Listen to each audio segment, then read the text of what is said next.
Send not to know for whom the bell tolls, it tolls for thee. Welcome to the Unitarian Universalist congregation at Shelter Rock on this lovely summer morning. Some of us went on the rally to Huntington yesterday at the corner of Route 110 and Jericho Turnpike. It was warm there. It was very warm, and today is warmer. So we're delighted that you have chosen to be in this cool spot with us this morning, and it's wonderful to see you all here. I'm Reverend Ned White, the interim senior minister here at the congregation for another year, and I am serving with Reverend Jennifer Brower, Reverend Natalie Fenimore, and we are delighted to be your ministry team for this coming year. I am also delighted to be serving this morning with two lay leaders who have recently gone through worship leader training with Reverend Brower, Laura Torf and Winterflower Robinson. Laura, you have already heard, doing such a splendid job on the bell. I think it takes practice. She gets another crack at that very soon too, so it's exciting. It is also my pleasure to welcome our guest preacher, the Reverend Dr. Stan Sears. The Reverend Dr. Sears is retiring this summer from Auburn, New York Unitarian Universalist Society.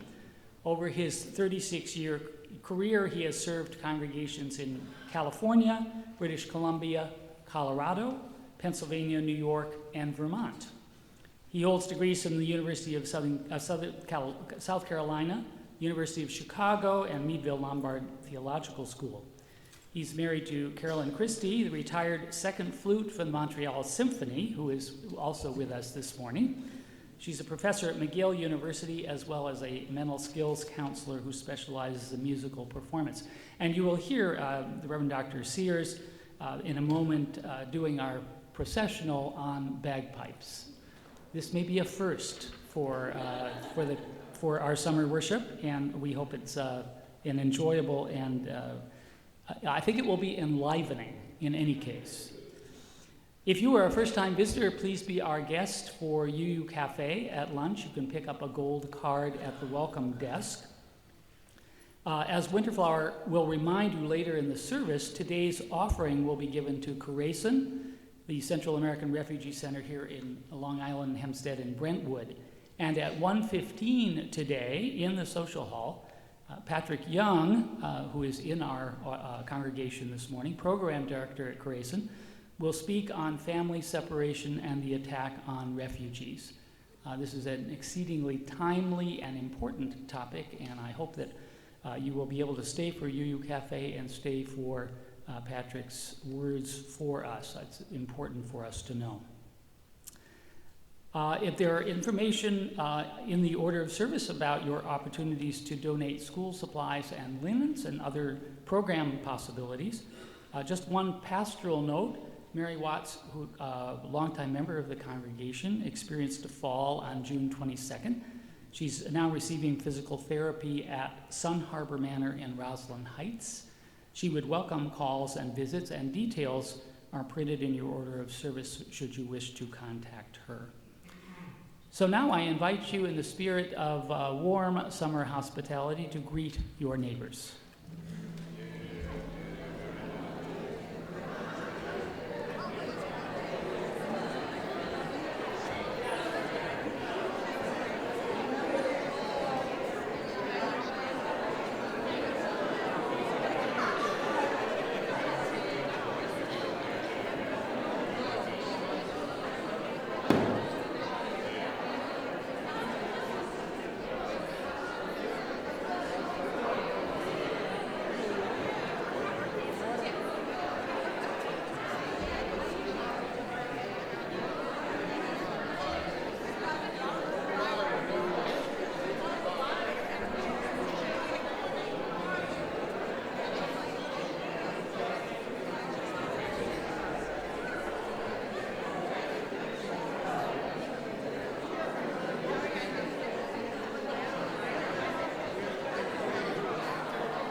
Good morning.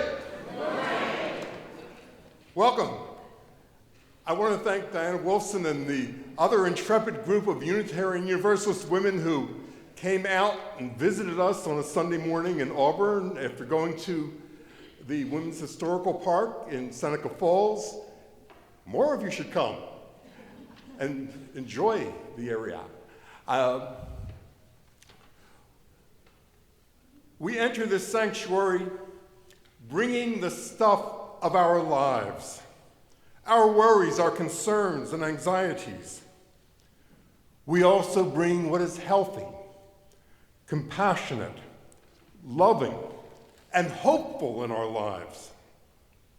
We enter this sacred space in the hope that we may connect with what is holy and righteous in one another. May we join together now in the spirit of worship.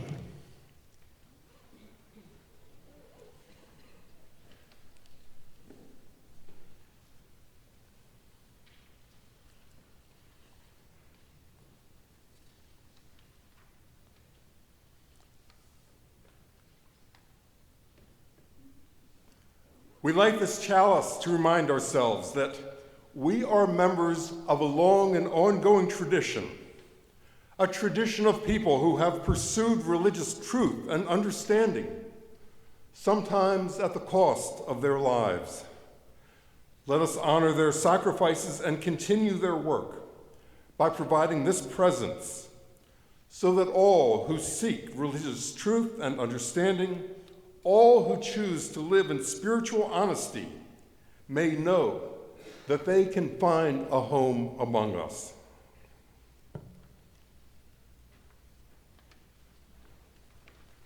Please rise in body or spirit as we sing together hymn number 324. 324, Where My Free Spirit Onward Leads.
Please remain standing and join me in the words and song of affirmation printed in your order of service.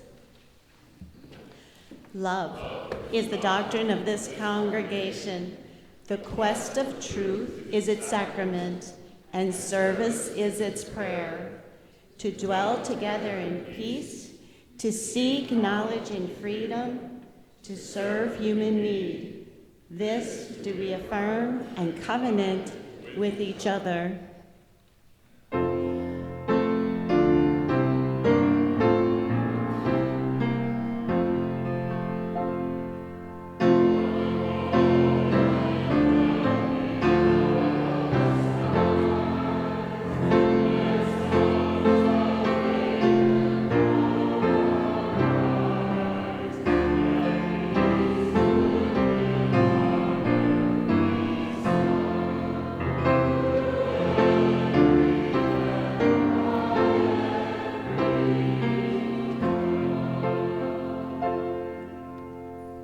Please be seated.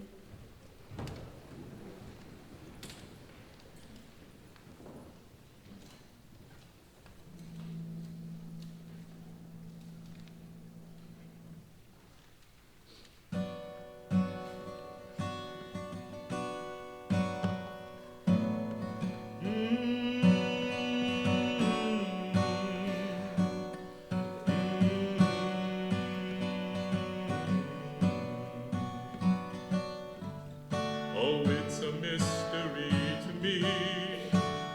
We have agreed, which we have agreed. You think you have to want more than you need. Until you have it all, you won't be free. Society, you're a crazy breed. Hope you're not lonely without me. When you want more than you have, you think you need. And when you think more than you want, your thoughts begin to lead. I think I need to find a bigger place. 'Cause when you have more than you think, you need more space. Society, you're a crazy breed. I hope you're not lonely without me. Society, crazy indeed. Hope you're not lonely without me.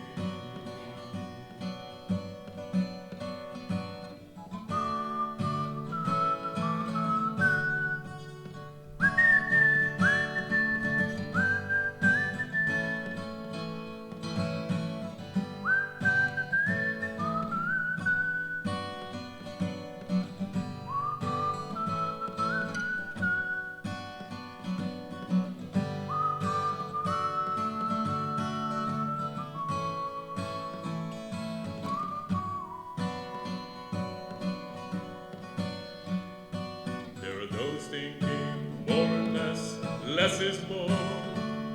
But if less is more, how you keeping score? Means for every point you make, your level drops. Kinda like you're starting from the top. Can't do that. Society, you're a crazy breed. I hope you're not lonely without me. Society, crazy indeed.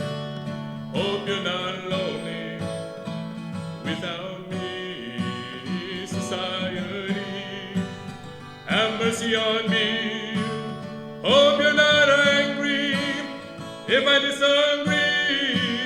Society, crazy indeed. Hope you're not lonely without me.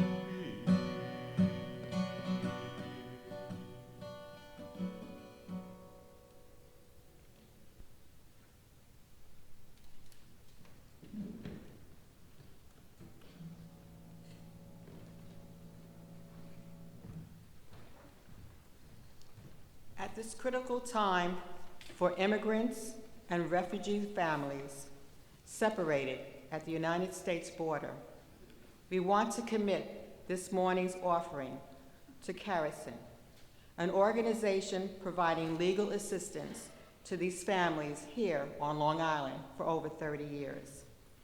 Please give generously. Checks can be made out to UUCSR with Carison in the memo line. Now will the ushers please come forward?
My reading for this morning is taken from the book Self by my friend and colleague Tom Owenthal. What does the Eternal require of you but to do justice and to love kindness and to walk humbly with your God? What does humility have to do with self-care? Everything. We need humility, since arrogance erects barriers between individuals or clans. We need humility, since brash egos hanker for personal credit rather than welcome shared accomplishment. We need humility, since although human beings are marvelous works of art, we're neither the infinite one nor the centerpiece of creation.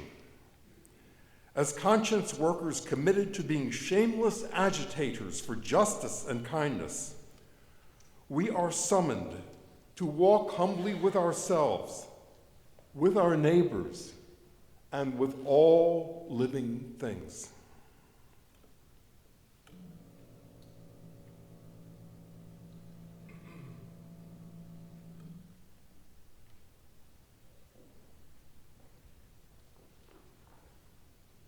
At this time, we invite you to light a candle of joy or sorrow, of concern or celebration in either of our 2 candle boxes.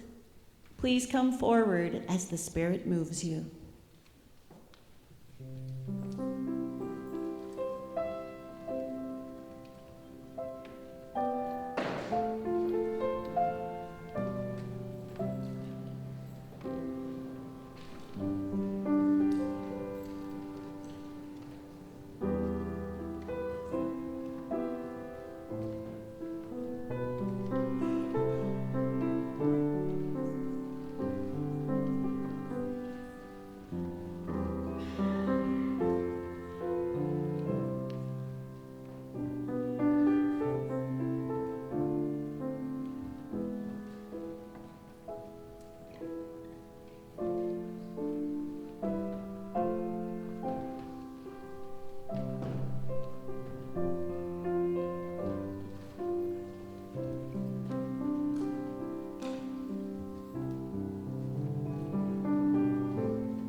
I invite you to begin this time of meditation by breathing a deep breath. Let that breath come into you, that breath of life, that ruah. Allow that breath to make its way all the way through your body, down to your feet, where you feel yourselves grounded here in this sacred space, this safe space, this sanctuary where you can feel connected to one another. This same breath of life that we share. Be conscious of it. As we feel that breath in our hearts, let's open our hearts to those people who are refugees this morning, people traveling, people seeking sanctuary, a place where they can raise children safely, a place where children will not feel threatened. Let us ask ourselves what we can do to create such a world. Let us open our hearts to children throughout our world who are awakening to the reveille of mortars and gunfire. May they know peace. Let us open our hearts to friends, family members, members of this congregation who are going through significant health concerns at this time. May their healing be swift and may it be enduring. Let us open our hearts to children being born throughout our world. May they know a more peaceful, a more harmonious, a more compassionate world. For these and for all the other worries, concerns, anxieties that tug at our hearts and weigh in our thoughts, let's spend a few moments now in the silence of our individual prayers and meditations.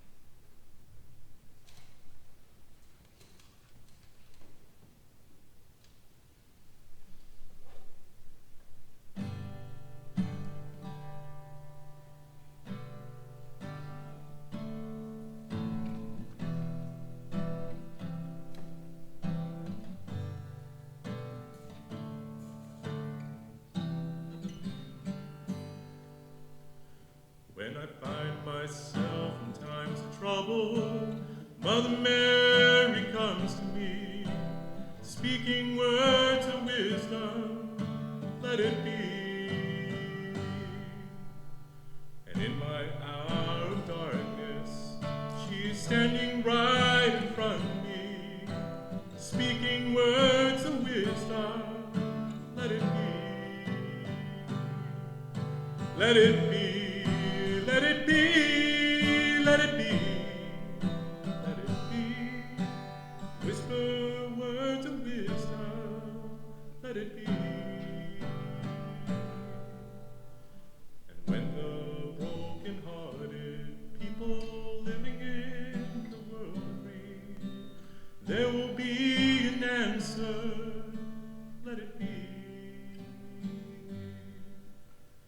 For though they may be parted, there is still a chance that they will see.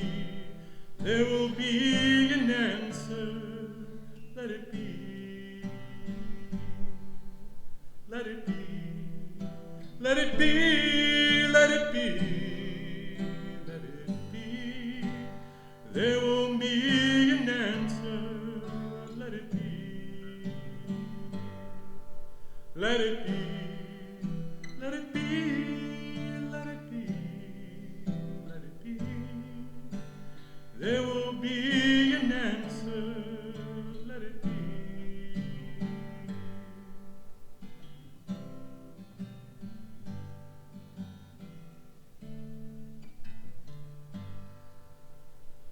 And when the night is cloudy, there is still a light that shines on me. Shine until tomorrow, let it be. I wake up to the sound of music, Mother Mary comes to me, speaking words of wisdom, let it be. Let it be, let it be, let it be, let it be. Whisper words of wisdom, let it be. Let it be, let it be, let it be, let it be. Whisper words of wisdom, let it be.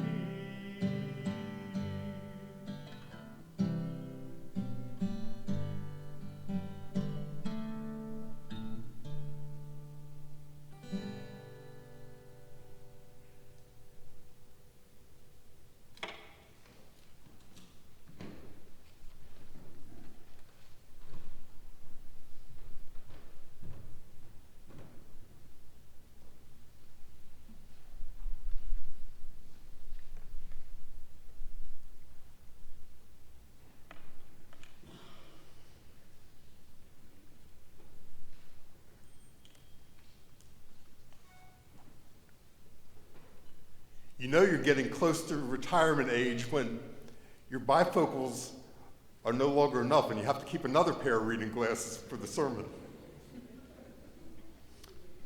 Hillel, an ancient Jewish sage, gave us these wonderful words. If I am not for myself, then who will be for me? If not now, when? If I am only for myself, who am I? There's another Jewish saying, guilt is the gift that keeps on giving.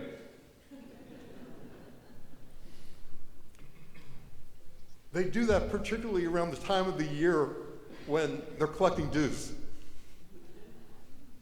So, on a quiet day at the synagogue, the rabbi walks into the sanctuary and bows down on the bima or stage.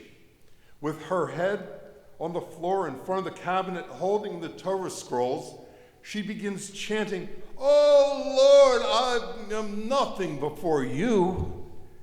And she keeps chanting this. The cantor down the hall in his office hears the rabbi and thinks something important must be happening. So the cantor walks into the sanctuary, sits down next to the rabbi, and he begins in his most cantorial voice, "Oh Lord, before you I am nothing."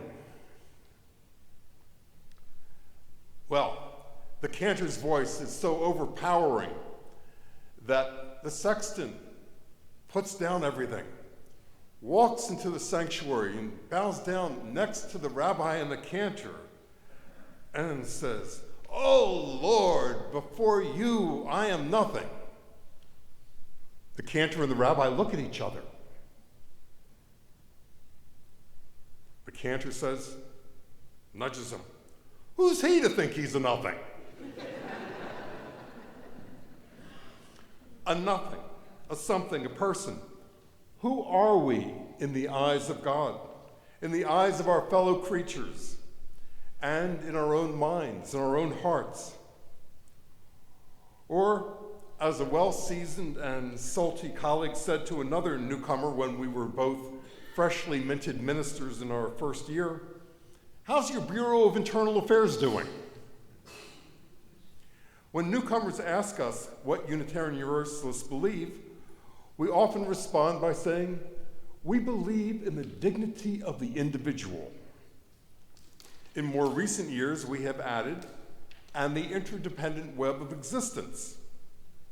At least one person has referred to this formula as firsters and seventhers, referring to the order in our Unitarian Universalist bylaws. Now, to be honest, I don't know of very many other religious groups that identify themselves by their bylaws.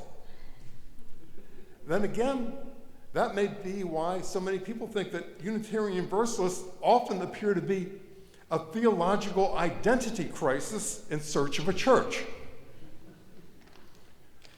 Or, as the psychotherapist Sheldon Kopp titled one of his delightful biographical books, "Who am I? Really?"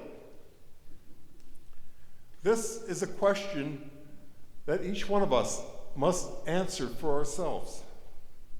Your therapist cannot tell you. Your minister cannot tell you. I can't tell you. It is, to be concise, a search for the self, a journey towards self-awareness, self-understanding, self-knowledge. That question, who am I, really? Heinz Kohut was a psychoanalyst who escaped from Nazi-occupied Vienna and eventually settled in Chicago. He founded a school of psychology dedicated to helping people address this very question, and this field is known as self-psychology. I discovered Kohut's work during my final year of seminary while I was studying pastoral psychotherapy. Only after he died did I learn that Kohut had been an active member of First Unitarian Church of Chicago, which was right across the street from my seminary, Meadville Lombard, on the University of Chicago campus. Kohut was a prolific writer. A 2-volume collection of his papers is titled The Search for the Self. His books were The Analysis of the Self, The Restoration of the Self, and then eventually the last one was the only one that didn't have the word self in its title.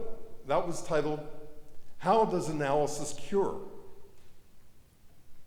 Now, ironically, Kohut never precisely defined what a self is. Instead, he said that we could see it in its various manifestations. In other words, it was more of a functional understanding that varied from person to person. Think back to our own Unitarian Universalist willingness to speak of the inherent worth and dignity of the individual, and how this implies a healthy sense of self. We don't worship narcissism. We don't worship self-abasement. What we worship is what's healthy, what's loving, what's compassionate in each of us.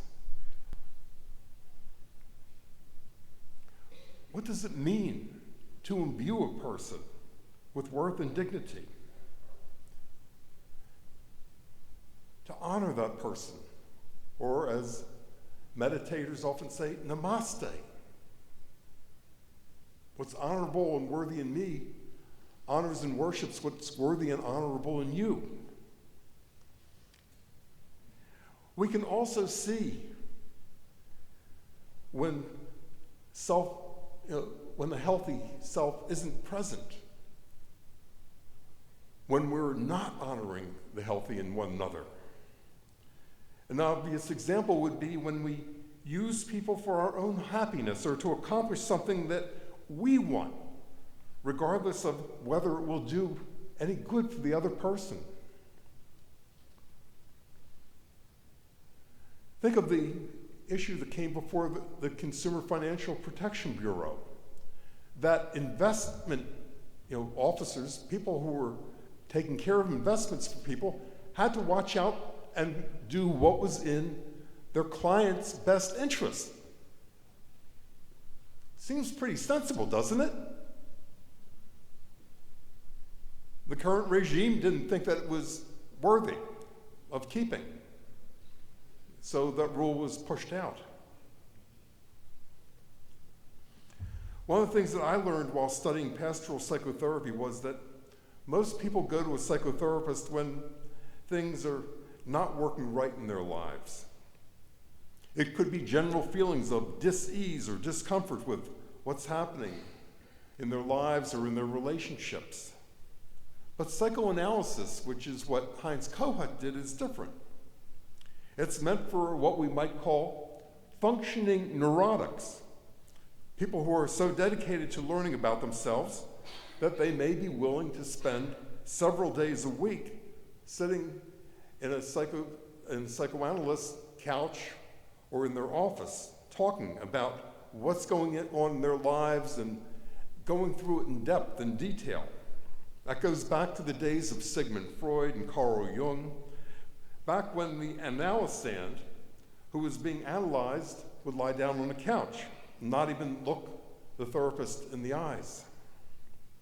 That's a luxury that few people can afford, and it's the rare insurance policy that will cover it today. Still, the tools that Freud, Jung, and Kohut and others provided us with can be useful in today's therapeutic settings, as well as when it comes to learning about ourselves. Kohut's writings resonated with me because they focused on the question of developing a cohesive self. As a parish minister, it's not uncommon to have people walking into our congregations bearing what Kohut would call the narcissistic wounds of preachers and congregations that denigrated them for their sexual identity. Still others are here because they felt condemned for daring to ask provocative but pertinent religious questions. They carry the wounds of sermons about a jealous and judging God and messages about not being good enough. In their brokenness, they enter our doors seeking a message of acceptance, affirmation, and wholeness, one that will enable them to feel accepted and to heal. In other words, learning about who we are as individuals of worth and dignity. learning not to see pride as a sin, but to be proud enough to reclaim and rebuild a sense of self, a healthy sense of self. We need only look to our lesbian, gay, bisexual, and transgendered brothers and sisters who have reclaimed the word pride to celebrate who they are, rather than wallowing in the shame that some religious traditions would inflict upon them. I remember being in a Bible study group when I was in college, and somebody said, pride. Talk about pride. And everyone was, oh, it's a horrible sin. You can't be proud. And I thought, but wait a second. If you care about who you are, you can be proud of who you are. If you accept who you are. It was at that point that I realized that I was in the wrong Bible study. Kohut wrote about what he called a narcissistic line of development that paralleled Freud's psychosexual line of development. Both Freud and Kohut traced the origins of that line back to the parents. But Kohut believed that narcissistic, that healthy sense of self began when the infant's eyes engaged with the mother's eyes or the father's eyes. Those of you who are parents, I'm sure remember that time when you held your infant in your arms. Your eyes met theirs. That love flowed back and forth, that unconditional acceptance. Kohut referred to that as mirroring. The infant's eyes mirror the loving eyes of the parent as they meet.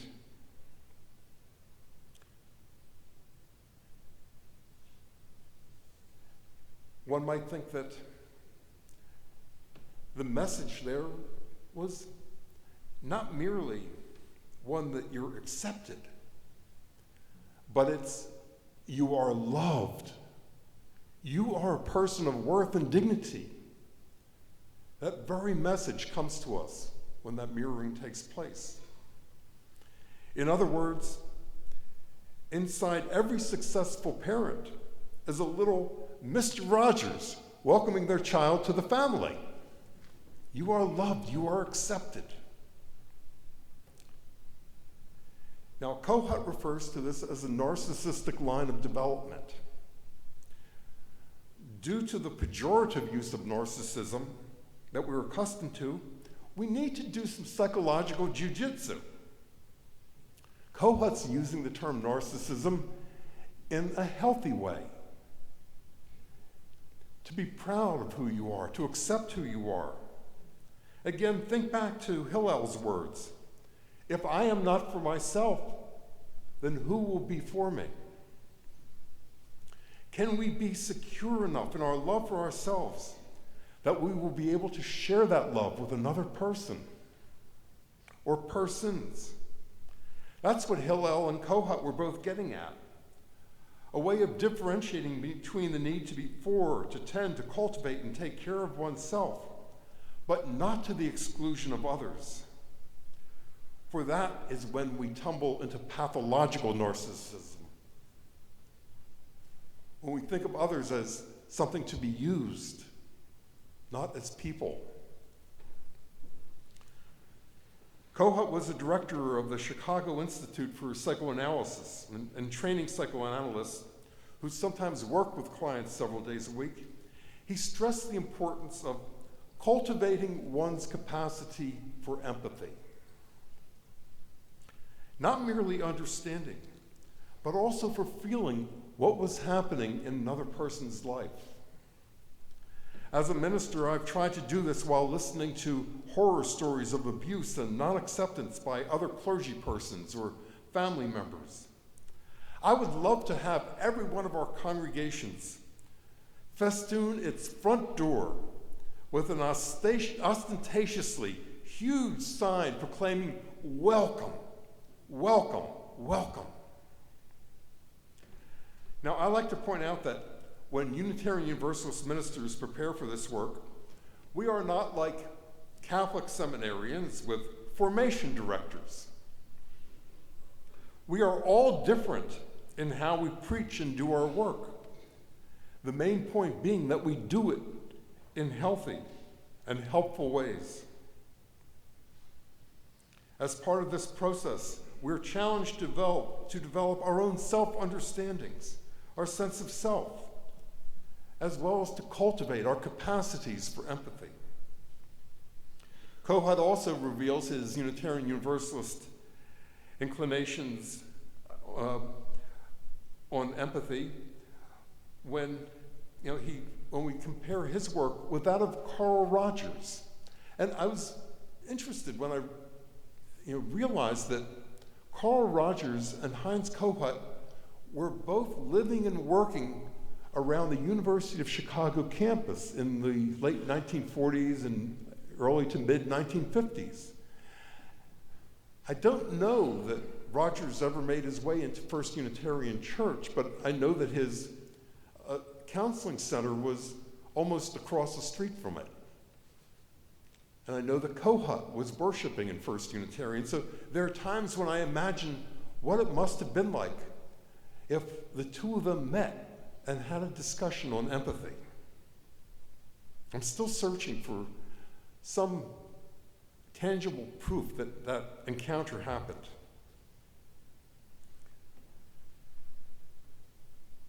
My friend and colleague Dick Gilbert, who served First Unitarian Church of Rochester for more than 30 years, told me that one of the reasons that he went there was the strong emphasis on adult religious education.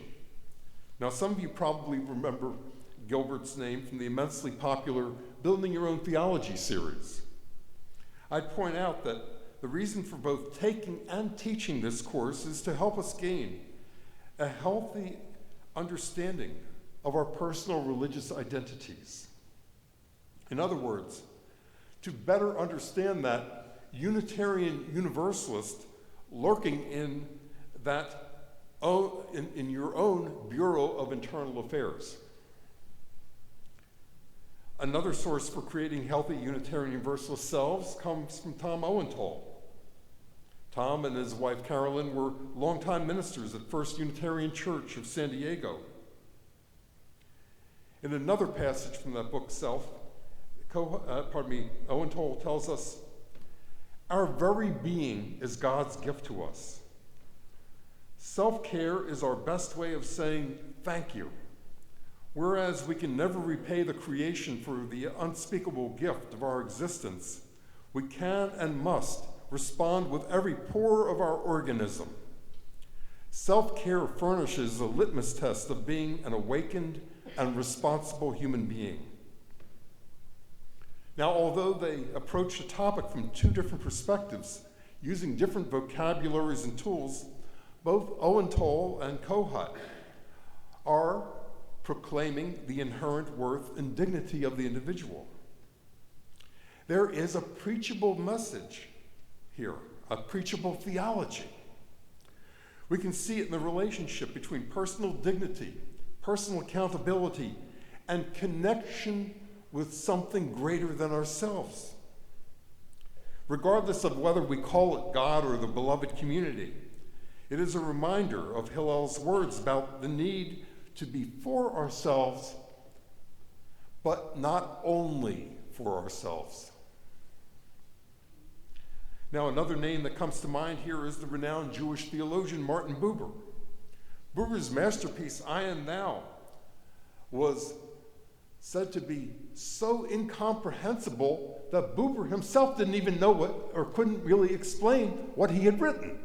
But he knew that it was a phenomenal work, and ever since the work was published, Protestant ministers have been mining it for sermons.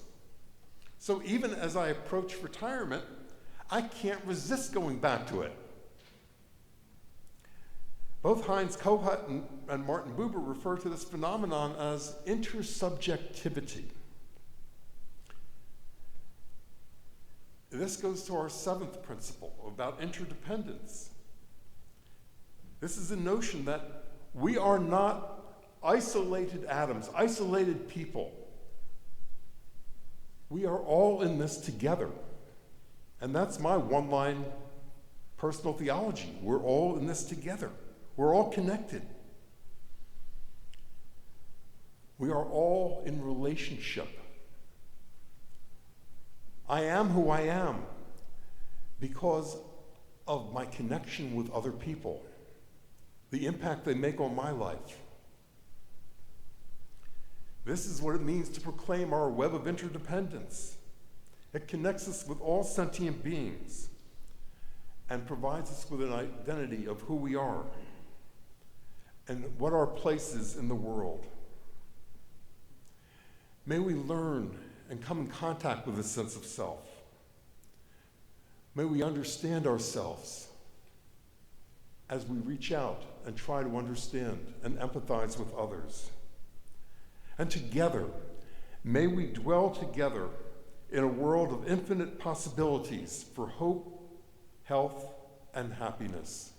So be it.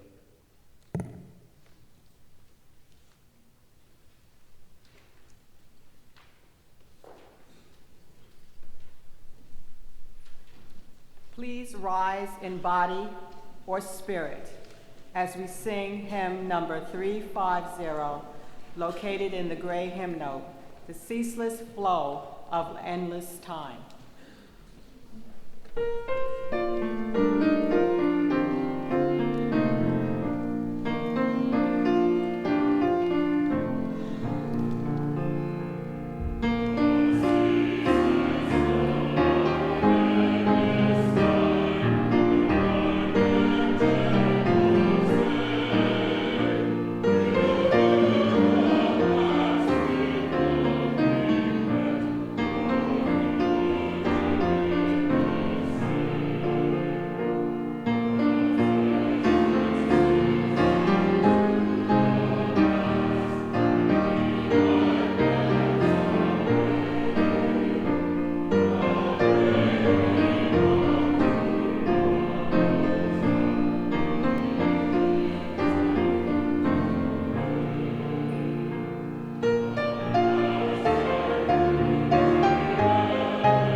Let us go forward together to build a world where people will care about one another, a compassionate world, a world of love, a world of hope.